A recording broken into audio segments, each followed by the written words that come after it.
The sound of the final buzzer means it's hangover time. So grab a drink and join your host, Brassjazz, for a Miami Heat Beat post-game show.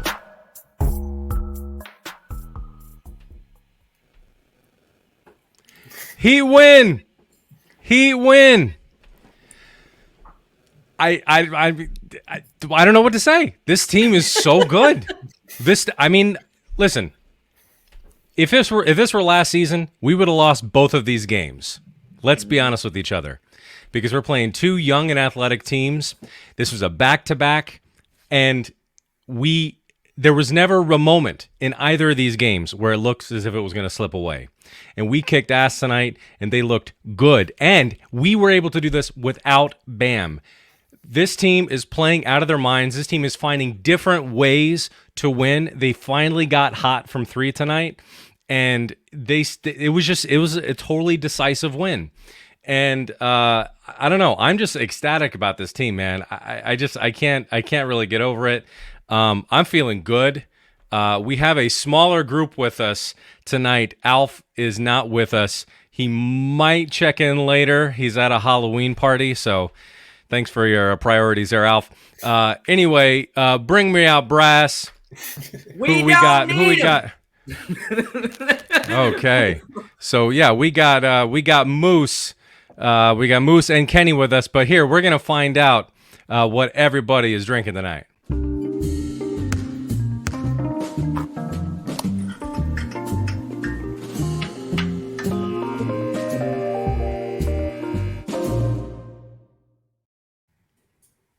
All right. Well, Moose, what you drinking tonight, man? That? What you feeling good? That? I'm gonna need another box soon, people. We have been eating the shit out of this stale ass cereal. Let me tell you something. Tonight was a great win. We're gonna get straight into it, but before that, obviously, you know I'm here with the monkey shoulder. And I feel that bottle gets bigger every show. The bottle gets huge. It's the size of I gotta buy another one. But I'm gonna hit the chat real quick. One time with a drip drop. Man. You've been doing that a lot this season. And you know what? You deserve it. Because Tyler has been playing out of his mind. Kenny, what are you drinking tonight? All right, so I decided to actually grow up, right? So what? I was being lazy. I didn't feel like going to a liquor store in like a week. So I was passing by one. I stopped. I walked in and I was like, you know what? I'm going to do some grown shit. Where's that Tiffany Meeks at? So I went and I got some Tito's and I put in some orange juice. Nice. And so it's a little different. And I wouldn't call myself cheap, but I would say fiscally responsible. Frugal? Okay. Yeah. Okay. And so I saw $11. I couldn't go ahead and pass that up. So, no. That's good. That's good. Hey, and I'm drinking something. It's kind of interesting. It's kind of weird because Halloween is tomorrow. I'm drinking something called a Devil's Soul, which is what is it? It's rye whiskey, mezcal, Amaro, Averna, Aperol, and elderflower liqueur with orange peel. So it's kind of smoky because again we smoked them and we stole their soul tonight. Spooky season. I like it. Yes. So, did you guys expect to win this tonight? Hell no. I did not. I thought there was no chance, especially without Bam. No. And especially Kenny, you've been like, if you've been checking the timeline for Kenny has been trying to hard jinx this team. Yes, too much. But instead of that, now he's looking prophetic. I don't know. It's kind of wild. But why did you think we were going to lose this tonight, Kenny? Because, like you said, last year, that was an automatic loss. Second night of a back-to-back against the athletic team. And then when they said Bam was out, I figured, okay, there's no chance. But instead, I have to realize we have a veteran team now, a team that's been through all types of adversity. I think it kind of goes under the radar that all the players that got signed this offseason won championships in the last 3 years. So it's still fresh in their mind how to overcome adversity. And so I should have expected a win, but I honestly just did not. And we ended up getting the blowout. John Morant got locked up. Absolutely. I didn't expect that either. So, well, and we got a guest calling in now. We got Biggie calling in. That's right. We got him from the afterlife. Holy shit. What's up, Big Papa?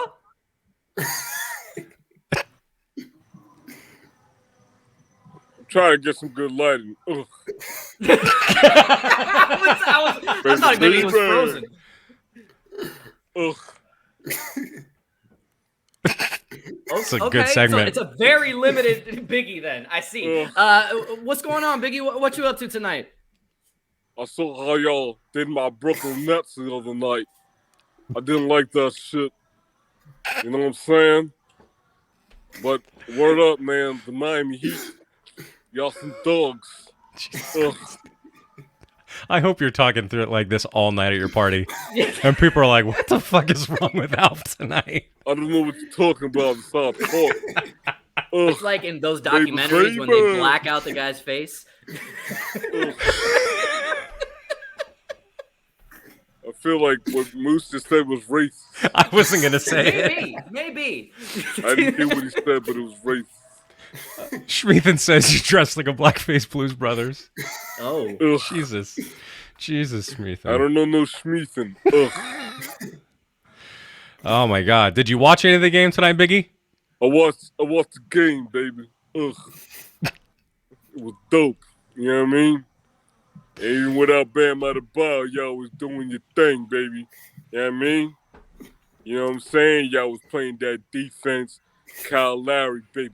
You know what I mean? Oh, yeah, no, he's big I'm ass, a hero. for sure. You know what I mean? Big minutes. Remind me of a young Lil C's. Well, Just out here balling. I respect y'all shit. You know what I mean? Yeah. Yeah, no, thank you. I'm a big fan. It's an honor to be in your presence, Biggie. Last time I talked about an NBA game, it got rained out, and I got a story to tell. Oh, okay. damn. Yeah. Okay.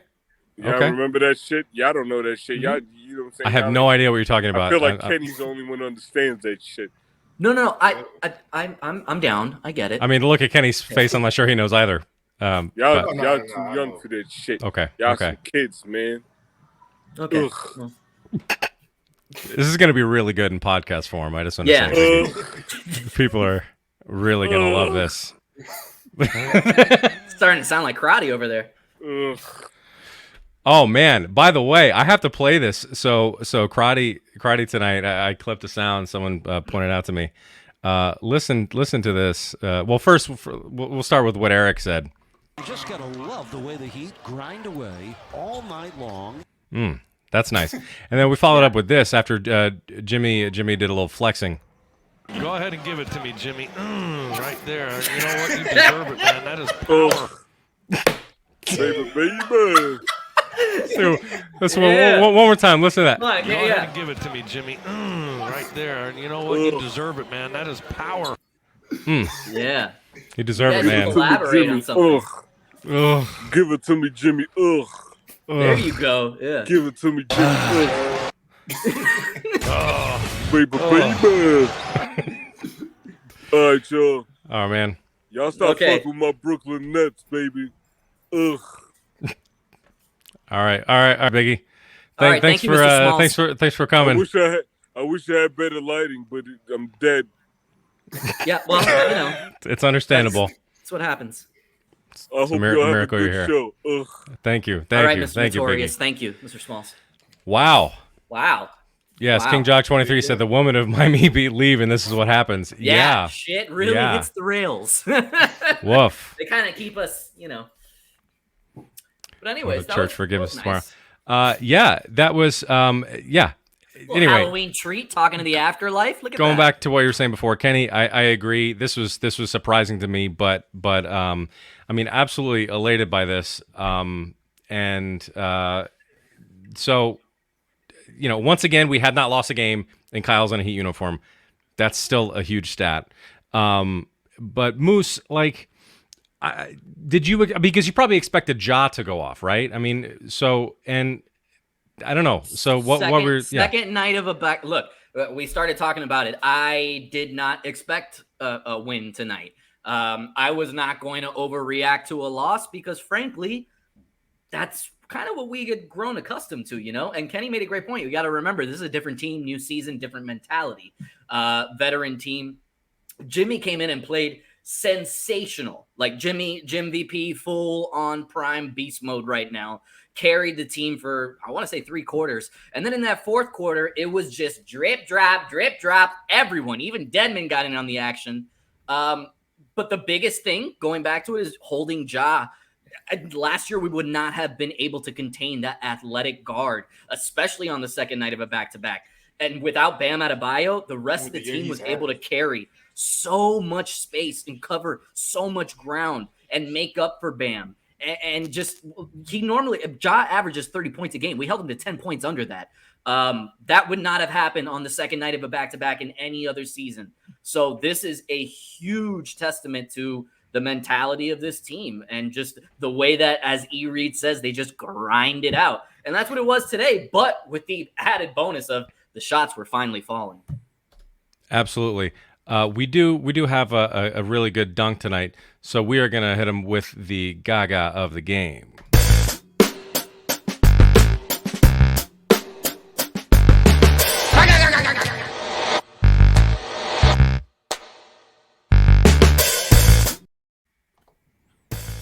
All right, so here we are. Memphis has the ball. Oh, turns it over. It's just at the end of the second quarter, and Jimmy goes up and bop. Oh, Let's look at that again. I mean, they're so scrappy. They got a comfortable lead, and they're not even looking to go back to the locker room, man. They're not. How many times? I would love to see. Can anyone pull up any numbers on how many times Jimmy dunked already this year, and if it's already surpassed what he did last year? It feels like it. Definitely. Really, it really does. Just check the slow mo, and I want you to watch this pass from Kyle. Look at that. Yeah, outlet pass. It's like they've been playing together for years. And I was gonna say right now, Kyle Fortua. What do you say? I mean, sure. No, I'm kidding. He's definitely more stable, thicker base. But I will say that, again, testament to just Jim VP, both ends of the court. Starts it off with the strip, ends it with the slam. He's impacting the game on every single aspect of the floor. Absolutely. And, people were slandering him on the timeline after the Indiana loss because he was just non-existent on the floor that night. Right. And he took a lot of the blame afterwards. And I think oftentimes players do that, and it's just they're kind of all talk and not much really changes. And I feel like if there's anyone that is the person that's most disappointed in a bad Jimmy Butler offensive outing, it's Jimmy Butler. And ever since that game, he has been electric. Yeah. On the offensive end. Out to prove a point. And But I feel like that's the entire team. Again, it's a mentality thing. They are just so much more aggressive this year, and you love to see it. Yeah, he just looks so much more comfortable. He's just so loose out there. He's having a good time, and and damn it, man, this team just keeps. How good this team is, but they still keep surprising me, and man. And the thing on top of all of that is, so Duncan just got his shot back in the second half. Kyle just got his shot back today. And we just so happen to not have Bam tonight. So we still haven't seen this team at its full potential. And they've been blowing teams out. They won by 30 tonight? And we haven't seen this team really at their full potential. And we probably won't for a while. Because another thing, they're still figuring each other out too. There's still little turnovers just from not really being able to – they're in sync, but there's certain things they can tighten the screws on. And so when this team is at its full potential and they're already blowing teams out by 30, good teams – I can't wait to see that.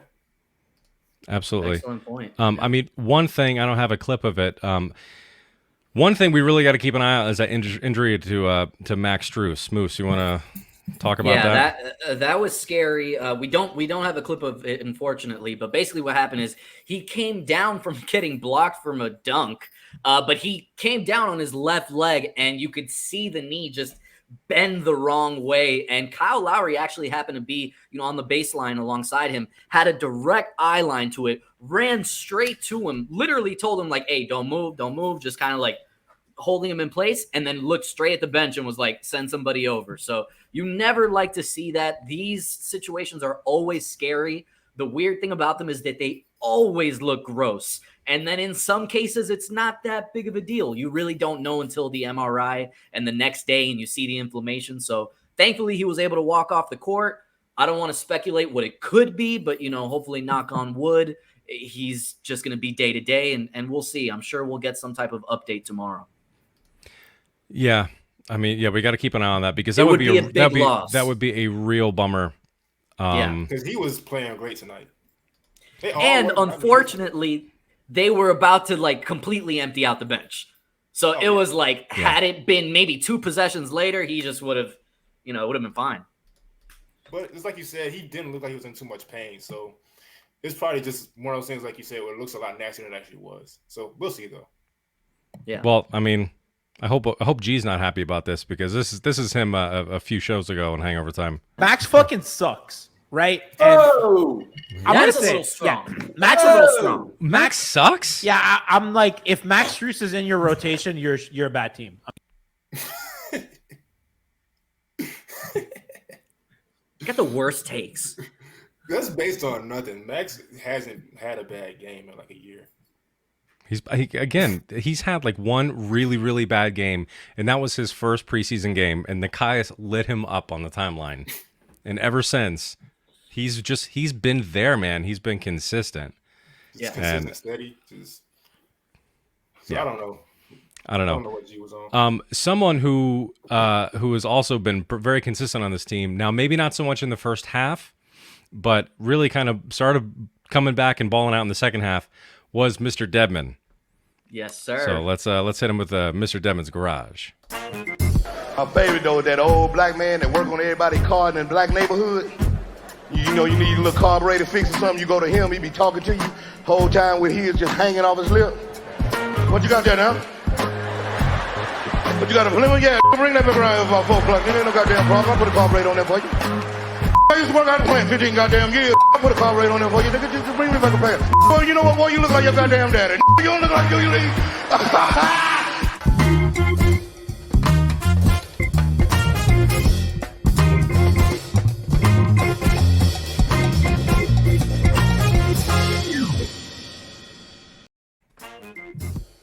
Your favorite mechanic's favorite mechanic. Here's a defensive play here. Jaws got the ball, and look at Mr. Dedman. He's just waiting. Bop! Nope, not today, Junior. Get that out of here. The man is always looking, man. He's always lurking. He's always in the right spot. Watching the prey. Always moving his feet, too. Young, athletic player like John. He's just like, nope. And there's no way that the players on the Grizzlies realize how young Mr. Dedman actually is. No way. Right? I still don't believe it. He's like 7 years younger than I am. It's fucking crazy, man. But I absolutely love him, man. He's there. And then if that wasn't enough, I'd be thrilled with that. Check this play. So Jimmy's bringing the ball up the court. And what? Let me see that thing, young blood. Drip trap. He's like, I'm gonna get in on this action. Yeah, he can do this, man. Yep. Yeah, he was in Sacramento. He was pretty much a stretch big, and so if he can get that down out here, he's been knocking it down. And so if he can continue that, like I've been saying, this is a championship team. I think. Absolutely. This is a championship team. Give me 1, maybe 2 of those a game, just so the defense has to think about it. That's it. That's all we need. Beautiful, man. It's beautiful. Gotta Brian Goins was giving him some shit in the chat. And not then to he call hit out that Brian 3. too much, but and then he hit that 3. He's like, I heard that. Yeah. So yeah, I mean, I assume we're assuming Bam is going to be back. I mean, I just think you got to sit, especially early on, right? When they're kind of rolling. Don't fuck with the health of these players. Yeah. Just don't risk it. Second night of a back break. I'm sure he'll be back on next game against the Mavericks. I'm sure he'll be back. Yeah, I have a hunch that if even if Bam played tonight, like Kyle wouldn't play. Like I think there's going to be very, very few cases this season where you're going to have our big 3 all playing together on a back-to-back. I just don't, and I'm not mad at them for doing that. Even if they drop a game here or there, it doesn't really matter. We've seen what this team can do, and we can tell when healthy, this team is going to fuck in the playoffs. Like, there's absolutely no doubt about it. The only thing that's going to come in this team's way are injuries. Yes. Because they're construction, and they're deep enough to be okay if ever. I mean, particularly with Depot coming back in a few months. I mean, however he comes back, however he looks. We'll see the Depot situation. You know how I feel every time that gets brought up. For sure, but I'm saying we're not like last year when we got him when we traded for him. He was a necessity. Yes, Right. That Exactly. is a great point. Absolutely.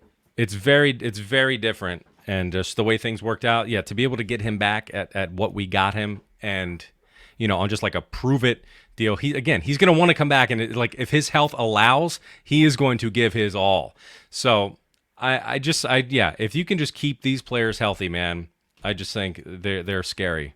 And There's- as far as I other actually people thought- goes, Well, I was gonna say I actually thought more people were gonna sit tonight. Like, I was surprised it was just Bam. Like you're saying, it's a veteran team. Let's not rush it. because Kyle does have that elbow thing he's playing through. He does, absolutely. Kenny, what do you think about Caleb Martin's performance tonight? So the dunks confuse me a little bit because he can jump, but somebody did point out that he did cut his finger, so he's probably not trying to bang that against the rim. And I know Brian might say something about me bragging about my height, but the thing people don't realize about Duncan is Go off, Kenny. it's very simple, but people don't think about it. You're literally banging your hand against metal as hard as you can. So if the adrenaline's not really going, that shit hurts. And so if you hit your cut hand on there, it's real painful. So I can see why he had trouble with those dunks after that. But aside from that, he did have a pretty bad game, but he's just there to play hard. And he probably won't be in the rotation pretty often. So I'm not really too worried about it, but he'll be fine. Yeah, I totally agree. So another thing we have to talk about, because we brought him up so many times this season and would kind of shit on him and say, are we worried yet? Duncan Robinson finally comes out tonight, 5 of 10 from 3, doing what we have sort of expected Duncan to do, and we just need to give him his props tonight because he finally looked like the Duncan that we gave all that money to, right? He's back. He's playing loose. It was like I've been saying, he was going to find he was just in a slump. And I did risk a jinx earlier today. I did say he was probably going to come back against the Grizzlies because they guard the perimeter so poorly, with the 3-point line so poorly, and it ended up happening. And so I take my chances, but they work out. You take enough shots, something will hit. Broken clock is right at least twice a day. Absolutely. We could take some questions if anyone's got some questions in the chat, since we kind of got a lack of panelists tonight. I mean, it's incredible. This Heat team had more available players tonight than we do at fucking Miami Heat beat on a back-to-back. Second night of a back-to-back, It's also load management on this team as well, That's rough. I mean, we did get Biggie. That's pretty cool. I mean, look, is there any other post-game show that can say that they just spoke to the Notorious B.I.G.? That's right.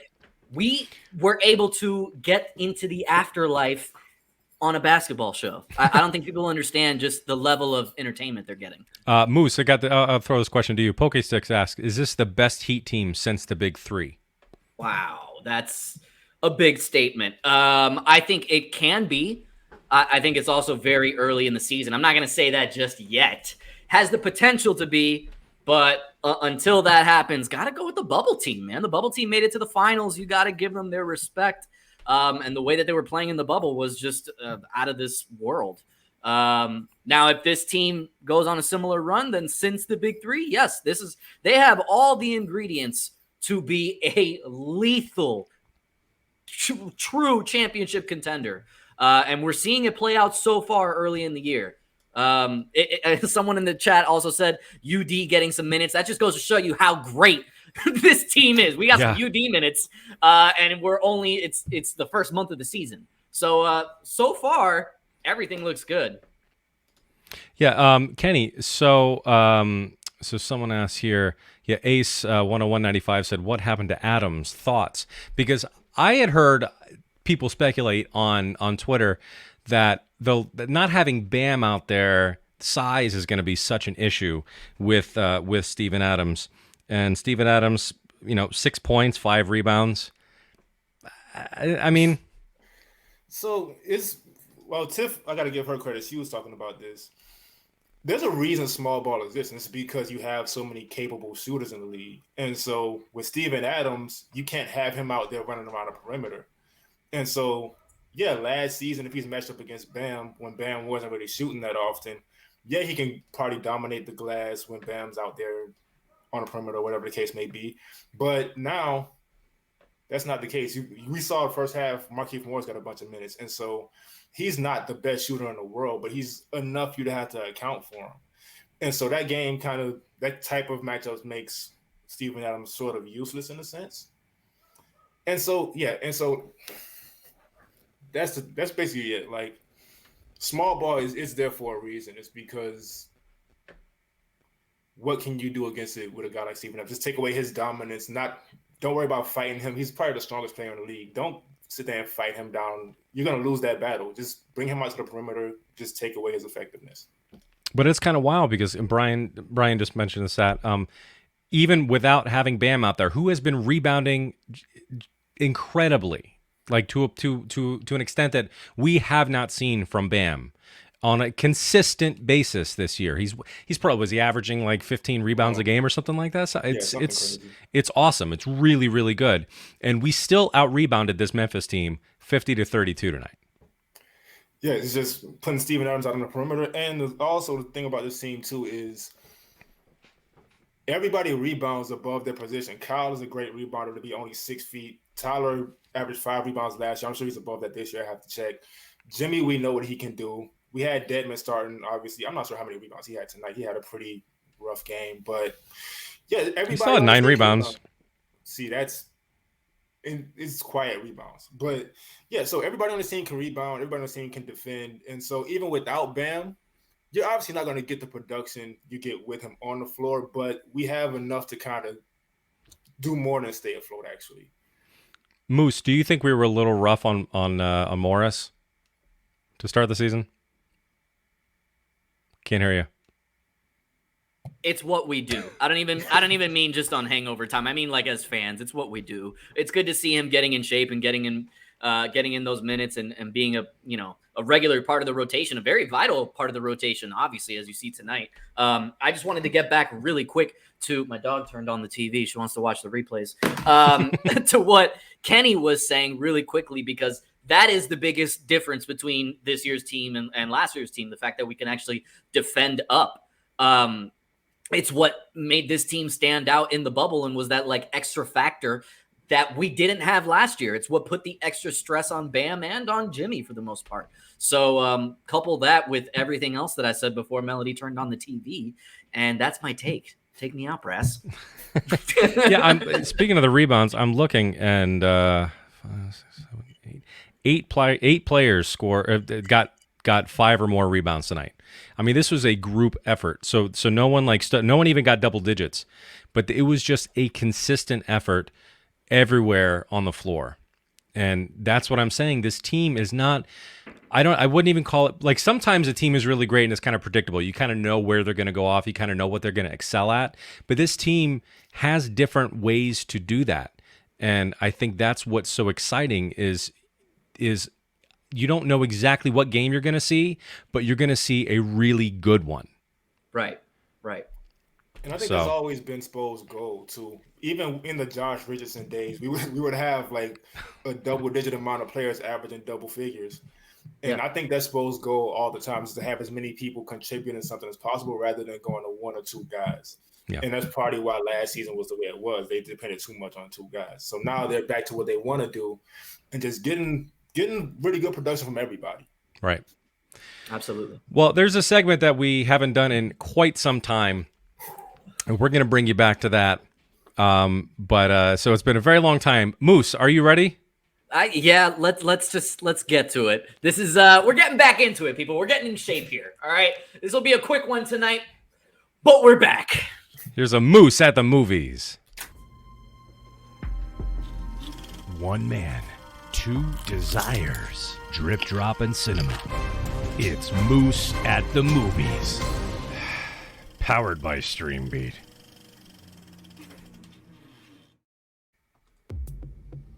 As always, I got my popcorn situation.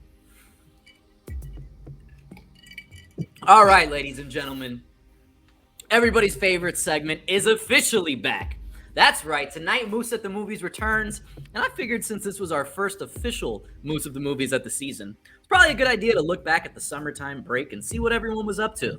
You know, see, what are we going to do just by breaking down the most incredible... See, we're going to do that. That's what happens here when you've been drinking, you stutter. So we're going to do that by breaking down the most incredible basketball docuseries on the planet and get a real-life glimpse into the life of the NBA's fastest rising star, serial mogul, and #1 tween heartthrob.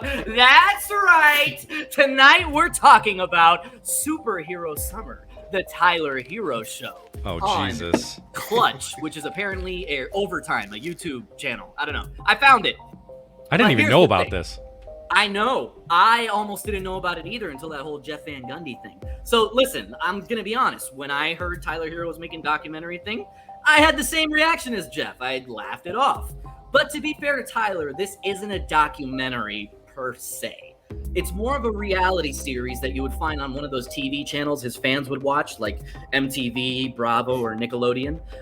Even then, I was afraid to watch, you know, because this is heat culture. Come on, Tyler. After last season, you should be in the gym, not talking to anybody. Doing this show is the last thing you should do. However, after the start he has had, I was more than ready to dive into this series, and I'm glad I did, because it was the ultimate drip drop propaganda. I mean, you can't watch this and not expect him to win MVP this year. Okay, so right from the jump, we opened the gym working hard on his mid-range game. And I loved to see that was the opening shot, because it oozes heat culture. And you know Pat Riley was only going to watch the first 35 seconds of the show. So boom, show him in the gym, you get the all clear from the Heat, perfect, you can continue filming. We also meet Tyler's best friend, Baba. That's the guy that's defending him. They grew up together from the 3rd grade, and now he handles everything for Tyler. For my Entourage fans, he's basically Tyler's turtle. That's the connection there. Okay, so after that long gym session, we cut back to Tyler's place where he and Katya are struggling to put the new baby's car seat into his swagged out G-Wagon. Katya's appearance in this episode is very short and sweet, but she's featured heavily throughout the remainder of the series. Honestly, we probably could have skipped this scene, but I found this picture here on the internet and it made me laugh, so I was just looking for any way to get it in there. Let's continue. After a few minutes, they figure it out, and he's off to this luxurious Miami photo shoot where he has his own Farnsworth Bentley holding an umbrella for him the entire time. It's great. Now, he may have gone hard in the gym, but I'm going to tell you something. Tyler started to work up a sweat during this photo shoot. And my dude was out in the blazing Miami summer sun wearing some ridiculous shit for the tropical setting. I mean, check this out. There was a 3-piece suit with an all-black leather trench coat. I mean, he was looking like a skinny Morpheus, I don't know, on heroin or some shit. The next one, a huge merce made out of an entire alpaca. That's not a joke. I looked it up. All of the alpaca was in there? It's massive. It takes up his entire frame. And some bucket hat out of the early 2000s that I'm pretty sure they got out of some guy's Jeep Wrangler. The next one, a sweater made in Jim Henson's Muppet Workshop, specifically for Bill Cosby, but somehow it ended up in Tyler Herro's dressing room. I mean, it looks like they killed Elmo, Bert, Ernie, the entire gang, and just put him on a shirt, or in this case, a sweater. Next, and the most famous look of them all. Oh, yeah. What I like to call the early 80s lesbian. I mean, look at the shoulder pads. If that doesn't give you confidence there, I mean, I don't know what does. So that was his photo shoot. And then to cap off the episode, Tyler spent some relaxing family time on a massive yacht, enjoying the beauty of Miami. What does he have, clones? What is that? Well, those are his brothers. He has 3 brothers. And they all look alike. They all play basketball, and they all think that they're, amazing. It's clear Tyler has embraced Miami, and he thrives off the vibrant culture, overflowing throughout the city. In other words, he knows he needs to hit the fucking gym and ball out to stay in paradise and continue living this insane good life that he never expected. He thought he was going to end up in Boston. He said that. He thought he was going to get drafted in Boston. It was a huge upgrade, all right? He's ready for the challenge, and his friends and family are along for the ride to help him achieve all of these goals. The first episode ends teasing his next workout with Duncan Robinson on the beach and giving back to the Miami community. I highly recommend it, okay? New episodes drop every Sunday. And you can continue the series because as we can see from this early season of play, the superhero summer workout program paid off. And this is what if this is what having a camera crew around for the entire offseason does to you, then sign me up for 100 more seasons, Tyler, because I give this docuseries 14 drip drops. Brass, take me out, please. I know that cereal nasty as hell. Oh my God, you can't actually like that. Oh, I think. Oh my God, we got Biggie back again. Ugh. That show is fucking horrible.